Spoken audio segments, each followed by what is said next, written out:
4 सितंबर 1954 Santiago airlines की एक flight PWF 513 ने 92 पैसेंजर के साथ जर्मनी के एयरपोर्ट से ब्राजील के पोर्ट एलिगरी के लिए उड़ान भरी। ये यात्रा तकरीबन 18 घंटों की होने वाली थी, लेकिन प्लेन के उड़ने के कुछ घंटों बाद उस प्लेन का कांटेक्ट कंट्रोल स्टेशन से टूट गया। उसके बाद कई दिनों तक कांटेक्ट करने की कोशिश की गई, लेकिन इस प्लेन से कांटेक्ट दोबारा नहीं हो पाया। ऐसा लग रहा था जैसे वो प्लेन बादलों में ही कहीं गायब हो गया। फिर कई सालों तक उस प्लेन को ढूंढने का प्रयास किया गया, लेकिन उस प्लेन का पता नहीं चल पाया कि आखिर वो प्लेन गया कहां। लोगों को ऐसा लगने लगा था कि हमने उस प्लेन और उसमें बैठे 92 पैसेंजर्स को कहीं खो दिया। इस घटना के कुछ महीनों बाद सैंटियागो एयरलाइंस को हमेशा के लिए बंद कर दिया गया, लेकिन फिर भी कई सालों तक इस प्लेन को खोजने की कोशिशें जारी रही, पर न तो इतने सालों में प्लेन का पता लग पाया और न ही उसमें बैठे 92 यात्रियों का। उसके बाद धीरे धीरे सालों में बदल गए, लेकिन प्लेन को खोज पाना असंभव सा लगने लगा।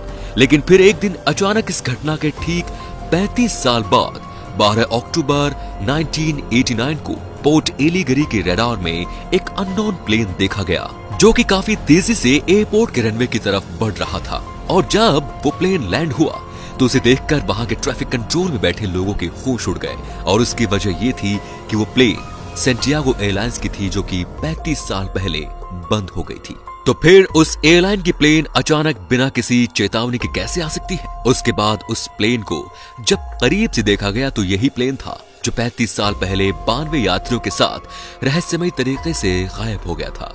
ये सब देख वहां मौजूद लोगों को कुछ भी समझ में नहीं आ रहा था कि आखिर ये सब हो क्या रहा है। ये तो कुछ नहीं, अब जो मैं आपको बताऊंगा वो तो जानकर आपके भी रोंगटे खड़े हो जाएंगे। एयरपोर्ट ट्रैफिक कंट्रोल ने उस प्लेन के कैप्टन से कांटेक्ट करने की काफी कोशिश की, लेकिन कैप्टन का जवाब न मिलने पर एयरपोर्ट अथॉरिटी ने अंदर जाने का फैसला किया। फिर प्लेन के दरवाजे को किसी तरह खोलकर वे अंदर पहुंचे। उसके बाद उन लोगों ने जो देखा वो देखकर उनके पैरों तले जमीन खिसक गई, क्योंकि प्लेन में इंसानों की जगह इंसानी कंकाल मौजूद थे, जो कि अपनी अपनी सीटों पर सीट बेल्ट से बंधे हुए थे। ये भयानक दृश्य देखकर एयरपोर्ट अथॉरिटी के लोग प्लेन के कॉकपिट की ओर दौड़े ताकि इन सवालों के जवाब वो कैप्टन से पूछ सके कि आखिर ये सब कैसे हुआ। और जब उन्होंने कॉकपिट का दरवाजा खोला तो वहां भी कैप्टन की जगह कंकाल मौजूद थे और उनके हाथ प्लेन के नेविगेशन कंट्रोल्स पर थे। इस घटना ने उस समय के सबसे जाने माने पैरानॉर्मल इन्वेस्टिगेटर और वैज्ञानिक डॉक्टर अटिलो का ध्यान भी अपनी तरफ खींचा, और साथ ही इसमें कई पैरानॉर्मल इन्वेस्टिगेटर्स मौजूद थे जिन्होंने इस रहस्यमयी घटना की असल वजह जानने की पूरी कोशिश की। लेकिन इन सभी इन्वेस्टिगेटर्स ने इस घटना के बारे में एक ही थ्योरी दी। उन्होंने बताया कि शायद फ्लाइट 513 किसी तरह के टाइम बम्बल में एंटर कर गई और सन 1989 में आ पहुंची। लेकिन इन लोगों द्वारा दी गई थ्योरी भी इस बात का जवाब नहीं दे पाए कि आखिर पायलट के कंकाल ने प्लेन को सही तरीके से लैंड कैसे कराया, जिस वजह से ये रहस्य आज तक नहीं सुलझ पाया। आज के इतने आधुनिक समय में साइंस की इतनी तरक्की के बावजूद इस पूरी दुनिया में ऐसे रहस्य छिपे हैं जिनका अभी तक साइंस के पास कोई जवाब नहीं है।